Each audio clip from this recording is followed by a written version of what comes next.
Hindi, ang sinabi ko nga sa kanya, sumulat na kasi siya, di ba? Sumulat na siya ng proposed timetable niya. Yes.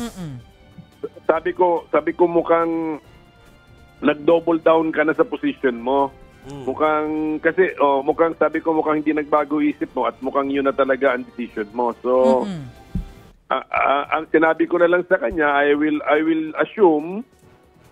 just assume na ang mga majority ng senador kinausap mo na at naka-back up sila sa position mo. So yun na lang yung assumption ko kasi nag-double down ng SP, si Senate President Cheese. So yung dati niyang sinabi na verbal lang, ngayon sinulat pa niya. So wala naman nagbago. So ibig sabihin nun, ako pwede ko nang i-assume na siguro ang mas nakararami na senador ay pinanigan nila ang Senate President na June 2 pa nga talagang itatakel ang impeachment ni VP Sara. Sayang oras, pwede naman sa akin palagay kasi pwede talagang mas maaga Pwede talaga.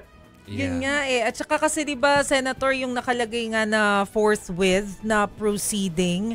So wala bang magiging issue doon kahit na gagawin pa sa July 30 technically yung start ng trial?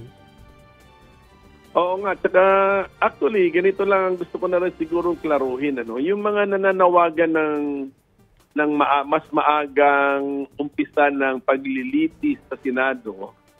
Hindi naman ibig sabihin ito na mga anti-Sara itong mga to Kasi pwede kasing guilty or not guilty ang resulta.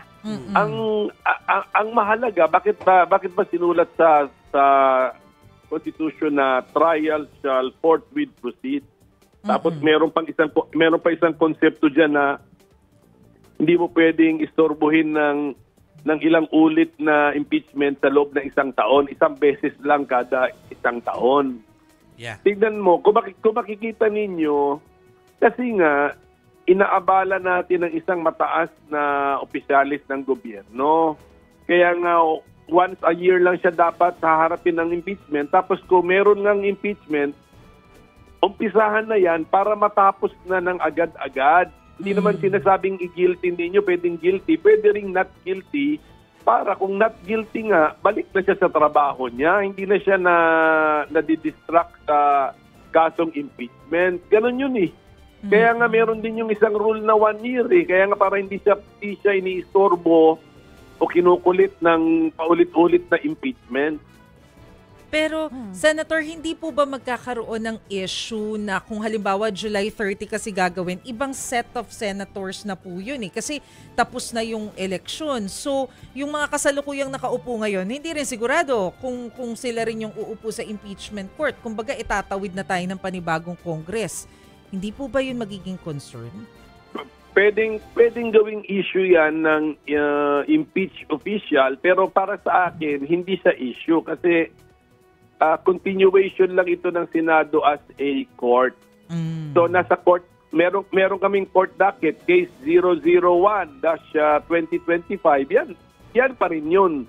That is still the court, that will still be the court docket number ng kaso or case docket number.